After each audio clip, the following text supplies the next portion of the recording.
Bienvenidos a nuestro podcast, Conversaciones que conectan a Medellín con el mundo, un espacio de la ASI Medellín donde conversamos con líderes, empresarios y aliados estratégicos que desde diferentes sectores están impulsando la competitividad, la innovación y el desarrollo económico de Medellín y Antioquia, fortaleciendo su posicionamiento como un destino atractivo para la inversión y el talento. Hoy nos acompaña Santiago González, fundador de PQ, una empresa que ha conectado miles de profesionales con oportunidades laborales y que se ha convertido en un referente en gestión de talento para las empresas nacionales e internacionales. Santiago, bienvenido y gracias por acompañarnos. Hola Santiago, un placer que nos acompañes hoy en nuestro primer podcast de MedConnectors. Y antes de hablar de PQ, sí quisiera conocer quién es Santiago González, qué estudió, cómo llegó a ese mundo del emprendimiento y de las startups y en un mercado como ese de reclutamiento de talento. Claro. No, primero un gusto estar con ustedes, me encanta estar con todo lo que tiene que ver con la alcaldía, con los proyectos que tienen, entonces un gusto estar acá, muchas gracias por la invitación. Básicamente yo soy una persona a la que le gusta resolver problemas, toda la vida he sido una persona a la que le gusta resolver problemas y creo que todos los emprendedores tenemos un poquito de eso. Al final del día, las personas que han realmente estado involucrados en emprendimiento entienden que es un proceso tan difícil y tan iterativo que si uno quisiera un camino un poquito más tranquilo, pues no se iría por ahí. Es como cualquier profesión que uno tiene que estar apasionado para hacerlo, ¿cierto? Un médico tiene que estar apasionado para estar en la clínica y un emprendedor tiene que estar apasionado por resolver problemas. Y eso es lo que lo motiva a uno y le da energía. Y más allá de eso, pues soy ingeniero electrónico y bioingeniero también, y lo que es un poquito raro, ¿no? Porque estoy como en el mundo del talento, también creo que conecta un poco con mi pasión, que es resolver problemas. La ingeniería es coger problemas difíciles y tratar de entender de dónde vienen esos problemas, si han sido resueltos de una forma correcta y tratar de mirar otras maneras innovadoras de resolver. A nivel de pronto más profesional y de pasión, y a nivel personal también puedo contar un poquito que me gusta mucho jugar tenis. Tengo un hijo de 3 años que tiene un montón de necesidades, y soy un ávido lector, me gusta mucho leer. En este momento estoy en modo fantasía, me gusta mucho leer fantasía, y eso también me desconecta un poquito en las mañanas del día a día. No, excelente y muy interesante como ese balance que tú haces entre el trabajo y del emprendimiento, que es tan complejo en nuestro país, versus tu vida social, la cual es muy interesante. Y creo que es muy importante porque a veces cuando uno está tan metido en un problema que uno está tratando de resolver, uno como que tiene la cabeza metida en la arena, ¿cierto? ¿Verdad? Y a veces lo único que le hace falta para resolver el problema es cambiar y ir a jugar tenis o ir a leer un libro de fantasía y hacer un cambio, y eso le ayuda a uno a volver al problema un poquito más fresco. Bueno, Santiago, ahora cuéntame qué es PQ, cómo nació ese emprendimiento o cómo funciona, que entiendo va muy correlacionado con la inteligencia artificial.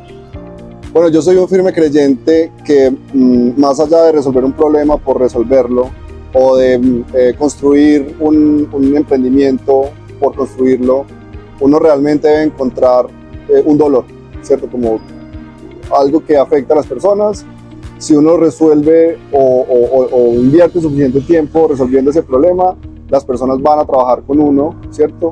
Y eso se convierte en una empresa. Entonces, básicamente lo que pasó es que mi socio y yo estudiamos juntos en la universidad, después nos separamos, tuvimos caminos distintos, él se volvió muy bueno técnicamente y de hecho siento que mi socio es un genio, o sea, es matemático, representó a Colombia en Olimpiadas de Física y Matemáticas, en la universidad era extremadamente bueno, hizo una maestría enfocada con inteligencia artificial hace 15 años, que todavía no estaba de moda. Y qué bueno, ahí te hago un paréntesis, qué bueno asociarse con alguien así, porque al final del día una sociedad es como un matrimonio. Sí, exacto, y en la universidad siempre nos llevamos muy bien, pero bueno, cada uno cogió como caminos distintos.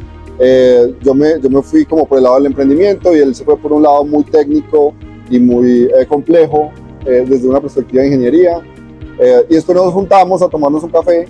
Él estaba buscando oportunidades laborales y yo estaba contratando muchas personas, y nos dimos cuenta que había algo en la mitad que estaba muy mal, porque para mí era muy difícil encontrar gente buena y me pasaba mucho que hacíamos entrevistas y la persona nos parecía súper buena, pero cuando la persona llegaba de pronto no funcionaba tan bien. Y a él le pasaba que yo sabía que él era extremadamente bueno, pero también iba a las entrevistas y como que no avanzaba. Sí. Entonces como que bueno, aquí hay algo que refleja la complejidad humana, ¿cierto? Una entrevista con alguien que de pronto a nivel personal puede no sonar tan, digamos, fácil, digamos, de la conversación, no implica que sea un mal ingeniero, ¿cierto? Y lo mismo del lado de nosotros, o sea, ¿cómo nos estábamos perdiendo ese talento muy bueno y que no estábamos viendo? Entonces dijimos, bueno, esto es algo a lo que podríamos meterle inteligencia artificial, que básicamente es, hay unas variables de un lado, unas variables del otro, y objetivamente tratar de tomar mejores decisiones para que haya una mejor relación a futuro, ¿cierto? Básicamente como un algoritmo de matching de citas, ¿cierto? Sí. Como un Tinder, donde igual hay un montón de variables involucradas, solo que son variables distintas, y hay dos partes, que es la empresa y la persona, y hay una variable de éxito, que es que la persona estuvo ahí mucho tiempo, ¿cierto? Entonces lo vimos con un problema de ingeniería y empezamos a trabajar en él. Excelente, excelente. Y ahí quiero hacerte como una pregunta sobre eso, y es el tema de la inteligencia artificial. Nosotros, pues evidentemente lo vemos como un aliado, pero poco a poco está transformando la manera como vemos no solo el reclutamiento de talento, sino también otras áreas, como pagos de nómina, como incluso información exógena. ¿Tú crees que esta transformación puede reemplazar a los humanos? Yo me estoy haciendo esa pregunta durante los últimos 2 años, casi que todos los días, y todavía no estaba muy seguro para dónde iban las cosas, ¿cierto? Y en este momento creo que tengo una mejor idea, y era una de las hipótesis que había, ¿cierto? En la revolución industrial, todo el mundo pensaba que el trabajo se iba a terminar, ¿sí? Entonces, cuando salió el carro a combustión, a gasolina, por ejemplo, las personas pensaban que el que manejaba el caballo y el que casi se volvió un veterinario, entonces ese trabajo iba a desaparecer. Pero siempre ha migrado, ¿cierto? Entonces, en este momento hay conductores de vehículos o han evolucionado y se han convertido en otra cosa. Muchos de los trabajos que habían en la revolución industrial antes eran trabajos súper difíciles, que había que estar mucho más al sol, que eran mucho más manuales. Se automatizaron y la gente entonces tenía que aprender a manejar los equipos y creció y bajó la tasa de desempleo y creció la riqueza en el mundo. Y yo creo que está pasando eso en este momento. Entonces, específicamente con perfiles de ingeniería, por ejemplo, hay ese miedo, creo que es una de las industrias donde más hay ese miedo, porque la inteligencia artificial es muy buena haciendo sintaxis, ¿sí? Todo eso es if, todo eso es for, todo lo que va detrás de construir una base de datos, eso necesitaba un conocimiento que se necesitaba mucho tiempo para aprender. Y ahora lo que nosotros estamos viendo es que hay un montón de vacantes para ingenieros relacionados con inteligencia artificial. Entonces, igual tienen que saber bases de datos, igual tienen que saber frameworks, igual tienen que saber los lenguajes de programación. Y tienen que poder guiar a la inteligencia artificial a que resuelva el problema, que es lo que estoy resolviendo en el fondo. Claro. Y se vuelven un poquito como product managers, ¿cierto? No solamente alguien que hace la sintaxis, sino una persona que resuelve un problema. Entonces yo pienso que está evolucionando, ¿sí? Okay. Y se está más bien transformando. Sí, se está transformando y creo que es muy positivo para personas que nunca habían tenido acceso a la tecnología y que se les hacía súper lejano, ¿cierto? Ahora pueden coger un chat y si uno es carpintero, si uno es mecánico, lo que sea, le ayuda a resolver problemas. O sea, imagínate un mecánico que tiene un problema con alguna pieza del carro que es muy difícil de resolver, puede sacar el celular y le pregunta al chat, vení, ¿qué puedo hacer para resolver esto de una forma un poquito más económica con esto que tengo acá? Y es posible que tenga un camino interesante. Entonces yo soy muy optimista, en general soy muy optimista, pero en este momento estoy muy optimista con la inteligencia artificial. No veo una caída significativa en valor absoluto de empleos en países donde estas herramientas ya son muy usadas. Aunque uno sí ve en ciertas industrias que hay recortes, pero no ve que hay contrataciones por otro lado. O sea, exactamente lo mismo que pasó en la revolución industrial. Entonces yo creo que en este momento es una suma cero. ¿Qué va a pasar a futuro? No sabemos bien. Sí. Yo creo que vienen los robots humanoides, la inteligencia artificial sigue volviéndose fuerte, pero en este momento se necesita un humano que resuelva el problema de fondo. ¿Y sabes qué preocupa? Que preocupa a las organizaciones también, y es el tema de los soft skills. Yo creo que han surgido o han adquirido gran relevancia actualmente, porque precisamente el reclutamiento de talento se ha transformado en eso, en ser completamente automatizado, y de pronto se deja de lado esos temas de los soft skills. ¿Cómo hacen ustedes para manejar ese tema? Es fundamental, y al menos en ingeniería está subvalorado. Es un problema que hay que resolver, ¿sí? Okay. Entonces, voy a dar un ejemplo de un ingeniero que tal vez no le gusta mucho salir o no le gusta mucho hablar, ¿sí? Entonces es una persona que trabaja desde su casa, ¿sí? Okay. No le está todo oscuro, básicamente habla con las personas de su casa lo mínimo que hay que hablar, y se le hace un poquito difícil salir a la calle y tener una conversación. Pero esa persona, esa habilidad de hacer la sintaxis o de hacer un código cada vez es menos relevante. Okay. Y cada vez es más relevante entender el problema. ¿Y cómo entiendes el problema? Sentándote con el cliente o sentándote con el que tiene el dolor y decir, venga, usted, ¿qué es lo que más le estresa de este problema? ¿Cómo lo resolvería? Esto que yo tengo acá le sirve para resolverlo. Esa comunicación es fundamental. Exacto. Entonces, la ingeniería tiene que también llegar a eso. Los ingenieros, la personalidad de un ingeniero ya no es solamente hacer código, sino mucho de comunicación y iteración. Entonces, eso es fundamental. Y de hecho, esta semana sacamos nosotros un estudio de rotación temprana. Okay. Y nos dimos cuenta de varias cosas relacionadas con los soft skills, ¿sí? Entonces, la rotación temprana tiene dos problemas. Y esto es una cosa que todas las empresas nos están diciendo. ¿Por qué yo contrato a alguien y o no llega a trabajar, o no se conectan a las entrevistas, o llegan y están un mes y se van? Y no se mantienen en las organizaciones, que es otro tema muy importante. Exacto, y nadie entiende qué está pasando. Entonces hicimos un estudio y partimos el problema en dos, ¿sí? Por un lado, hay algo de culpa en las personas, y por otro lado, hay algo de culpa en las organizaciones. Y las dos partes tienen que mirarse al espejo y decir, tenemos que resolver esto, ¿sí? Del lado de las organizaciones, por ejemplo, una cosa que encontramos es que una vacante, una publicación de una oferta, muchas veces no refleja el trabajo que está haciendo esa persona en el día a día, ¿sí?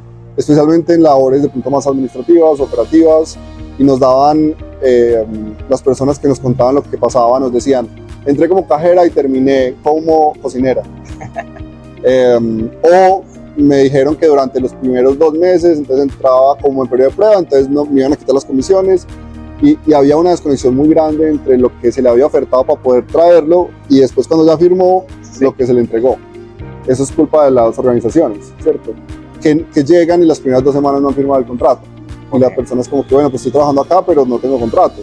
O que el primer pago o los pagos no se hacen en el día que es, ¿sí? Entonces hay unas variables que son muy importantes para las organizaciones que tienen que entender que afectan la rotación y no es solamente culpa de la persona o del empleado. Y por otro lado también hay empleados o candidatos que tienen una historia de rotación, que de pronto son extremadamente exigentes, ¿cierto? En los cargos, y tiene que haber siempre con un balance. Entonces lo partimos en dos: entender las personas y entender quién está entrando y si tiene una probabilidad alta de rotación temprana, y desde la perspectiva de recursos humanos cómo se puede arreglar el proceso para que haya un conducto hacia una persona que dura mucho más tiempo. Sí estoy de acuerdo que las habilidades blandas son fundamentales para que las cosas funcionen bien en este momento, y de hecho hay como una hipótesis que hay cargos que son extremadamente difíciles de automatizar o de reemplazar por la inteligencia artificial. Por ejemplo, los perfiles comerciales.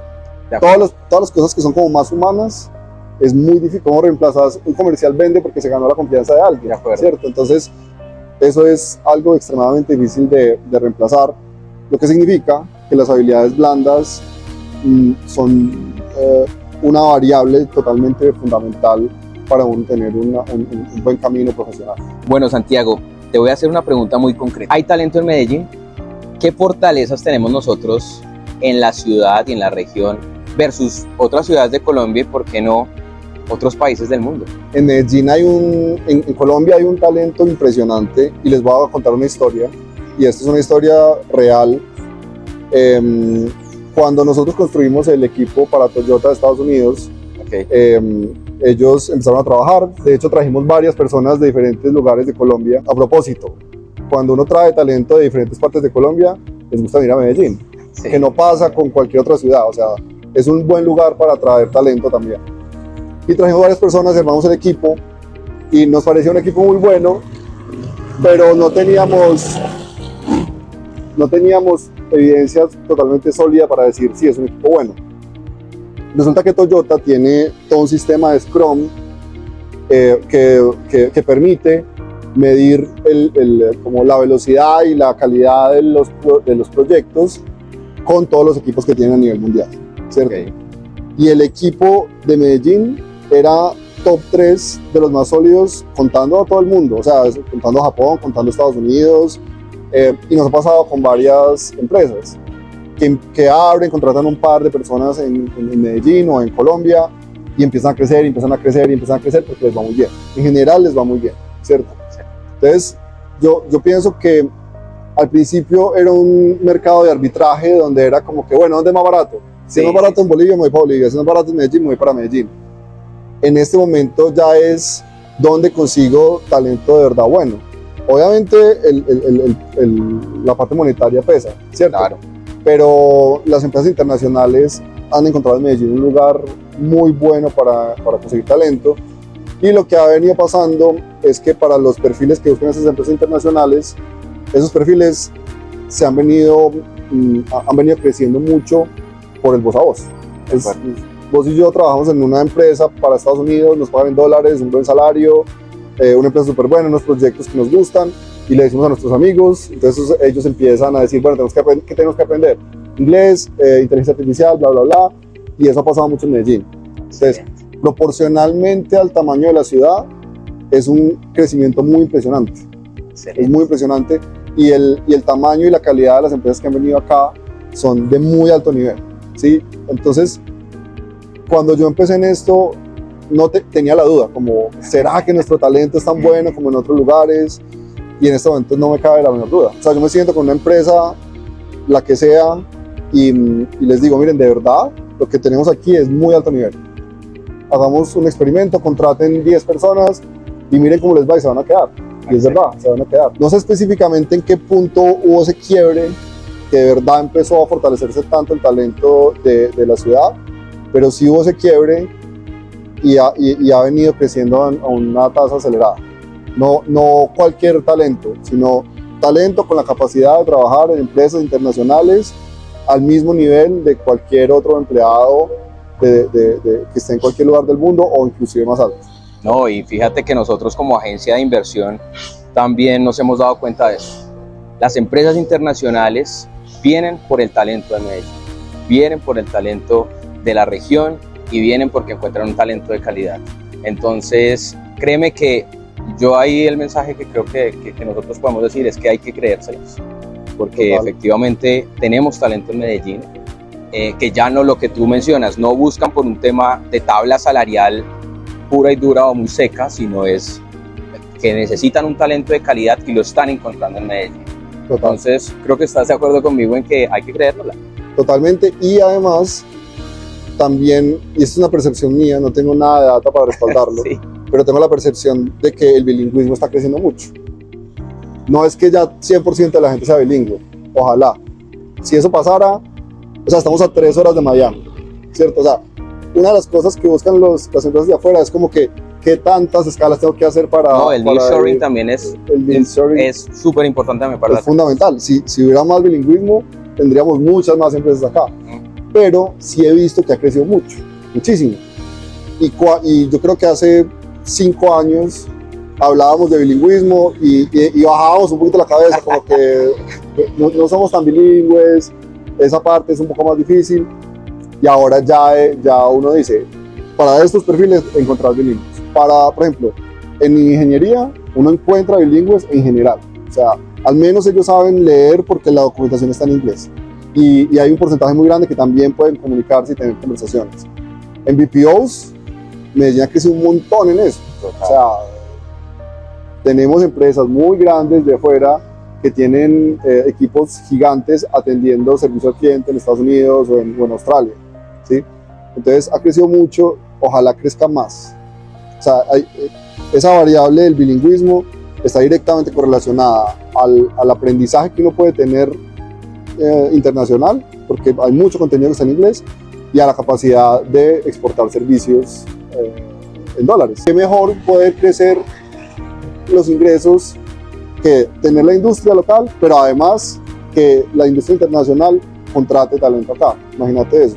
Total, ¿no? Y ahí, Santiago, de ahí venía otra pregunta que te tenía, y es la otra cara de la moneda, y es ¿qué desafíos tenemos nosotros en tema de generación y retención de ese talento? Evidentemente uno de los desafíos es el bilingüismo, ¿sí? O sea, también es un secreto a voces que nos falta un poco, pero fíjate que tú me estás respondiendo diciendo que exponencialmente ha existido como esa brecha se ha cortado. Sí. Entonces, más allá del bilingüismo, ¿qué otros desafíos crees que tenemos nosotros en el tema de la generación de talento? Sí, o sea, honestamente, aunque se ha cortado, sí nos falta mucho de todas maneras, ¿cierto? Uno va a Europa y uno va a comprar unos chicles en la calle y todo el mundo te habla inglés, absolutamente todo el mundo te habla inglés en Alemania o en el país que vos estés. Entonces, porcentualmente, aunque hemos crecido, ojalá uno pudiera llegar a un porcentaje grande que hace que todo el mundo hablara inglés. Eso sería un escenario maravilloso estando al lado de Estados Unidos. Eso nos daría muchísima fortaleza económicamente. Y en general, yo pienso que nosotros estamos muy cercanos a Estados Unidos. Pues para nosotros es como una economía extremadamente grande, ¿sí? Entonces, ¿qué produce Estados Unidos? Por ejemplo, tecnología, ingeniería.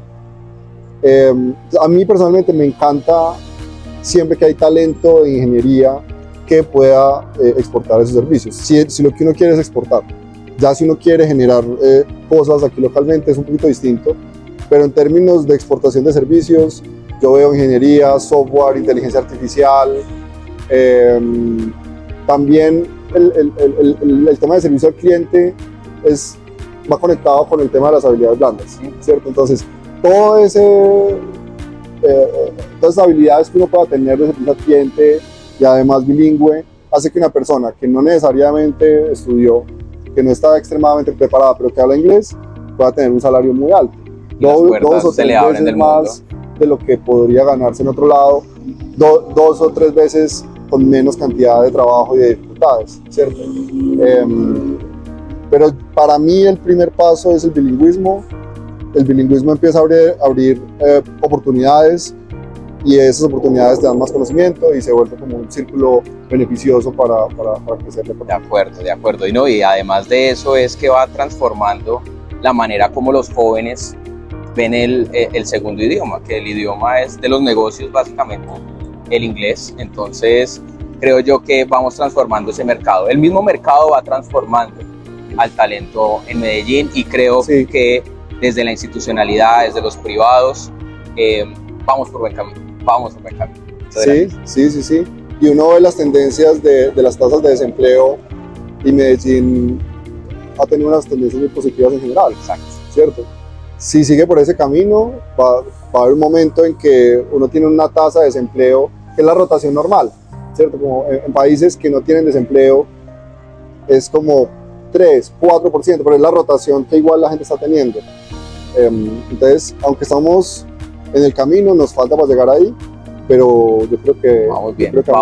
Sí. Santiago, ¿qué mensaje final le das a las dos partes, ¿no? Porque tú estás en ese mundo, tanto a los reclutadores de talento como en la persona que está buscando ese puesto ideal, porque no es solamente buscar un empleo, porque hay gente que se prepara, tiene títulos, tiene experiencia para tener su empleo ideal, versus también los que están reclutando ese talento. ¿Qué mensaje o qué consejos les darías a esas dos partes? Sí, a los reclutadores les quiero decir que yo entiendo y aprecio mucho el trabajo que hacen. Es un trabajo difícil que a veces no tiene tanta visibilidad. Se la pasan mucho tiempo haciendo entrevistas, hablando con muchas personas, para pasar 1 o 2 o 3 personas o una terna al decisor final. Yo aprecio mucho el trabajo que hacen, sé que es un trabajo muy difícil, y también siento que es muy importante la labor que ellos hacen para transmitir qué es lo que está buscando la industria. Entonces no es, a veces la mayoría de incentivos están para encontrar una persona, entonces uno filtra 1000 o 2000 personas y uno no da suficiente retroalimentación. O sea, todo el mundo quiere entender qué le falta a mi perfil, o qué estoy haciendo mal, o qué más debería estudiar, o si es un tema de experiencia, o si es un tema de habilidades blandas. Entonces yo quiero invitar a los reclutadores a que ese trabajo maravilloso que hacen también lo complementen con darle más información a los candidatos, y decirles, mira, no pasaste esta etapa porque te faltan 2 años de experiencia, pero en 2 años, si sigues como vas, creo que vas a poder entrar o encontrar un trabajo muy similar a este, vas por buen camino. O no, mira, te falta un conocimiento específico X, Y o Z. Entonces tratar de dar un poquito más de información. Desde la perspectiva de la empresa, a veces se siente que eso no aporta tanto, porque quiero contratarlos y ese es mi objetivo principal. Pero desde la perspectiva de valor a la comunidad y a la industria, eso genera muchísimo valor. Entonces creo que eso ayudaría mucho. Y a las personas que están en procesos, yo los invito a que primero miren cómo está la industria, ¿cierto? Okay. Si ha estado difícil conseguir trabajo, traten de conectar su conocimiento con lo que hay en la industria, no solamente con lo que saben, lo que aprendieron, y eso puede implicar aprender un poquito más o coger un poco más de experiencia, así no sea con el salario más alto, pero tratar de inducir su perfil a lo que está buscando la industria. Eso ayuda mucho a abrir las oportunidades. Aprendan inglés. Yo creo que cualquier perfil, o sea, si yo soy un conductor de Uber, ¿sí? y yo hablo inglés, entonces voy a poder trabajar con gringos que viven acá, ¿cierto? Y me van a dar propina en dólares. O sea, aprender inglés le abre a uno muchas puertas, especialmente en Medellín, que hay tantas personas viniendo. Hablar inglés, y cuando empiecen a trabajar, métanle todo el corazón a hacerlo lo mejor posible, ¿sí? Hay cosas que no están en las manos de uno. Hay veces que uno entra en un trabajo donde uno siente que no aprecian su labor, o que uno dice, no, pero es que me pusieron a trabajar mucho, me están haciendo madrugar. Esas cosas están del lado de la empresa, y las empresas deben resolverlas, ¿cierto? Y haber una comunicación para tratar de resolverlas. Pero yo sí pienso que uno siempre tiene que meterle las ganas a hacer las cosas bien, y eso hace que uno se sienta bien con uno mismo, ¿cierto? Sí, entonces también eso me parece fundamental, que si hay una comunidad de gente que le mete el alma y trabaja mucho, y hace las cosas con amor, todas las cosas funcionan bien. Total, no, y fíjate que eso es como podríamos llamarlo entre comillas una crítica de estas nuevas generaciones, ¿no? Puede que estén muy bien capacitadas, pero de pronto sí la falta de compromiso, y eso alberga muchas cosas, también la rotación de personal, que no están contentos en una u otra empresa, que cambian demasiado. Entonces yo siento ahí que también lo que tú dices es muy cierto. No solamente es tener las habilidades, sino también tener el compromiso con una determinada organización, ¿sí? El amor por el trabajo y la pasión por el trabajo, creo yo también que es fundamental, más allá también de las habilidades que se necesitan. Sí, o sea, pues yo pienso que el amor por el trabajo es importante, y creo que eso hace feliz o genera valor en todos los lugares, ¿cierto? Para la empresa, obviamente, es obvio, genera valor porque tienes una persona que le está metiendo toda. A uno, porque uno se siente bien, que está haciendo las cosas bien, y uno se levanta más motivado, ¿cierto? Y a la ciudad o al país, porque estás generando muchísimo valor. Entonces eso es algo que ahora, yo entiendo las dificultades, ¿cierto? Entiendo que a veces uno está trabajando en un lugar y no se siente y crear apreciado, ese balance, exacto. O que no me están subiendo el salario. Siempre puede haber espinitas y cosas para mejorar. Y yo por eso digo, los dos lados tienen que entender que hay una autocrítica, ¿sí? De acuerdo. Pero sí pienso que trabajar y hacer las cosas con amor, y meterle el tiempo y tratar de hacer las cosas bien, genera un cambio grande. De acuerdo. No, Santiago, mil gracias por acompañarnos. Esta siempre será tu casa. Gracias también por yo creo que cortar ese primer listón de nuestro podcast, de nuestro primer podcast de MedConnectors. Invitamos a toda nuestra audiencia a seguirnos, a seguir nuestras redes sociales, a seguir este podcast, que este será el primero de muchos, con todas las organizaciones que hacen parte de nuestra red y que son grandes aliados, y tanto nosotros como ustedes, lo que propendemos siempre es mejorar el desarrollo económico de la ciudad, mejorar el empleo, mejorar todo lo que tenga que ver con la economía de nuestra ciudad. Mil gracias, Santiago. A ustedes. Y estaremos en siguientes episodios, ¿por qué no?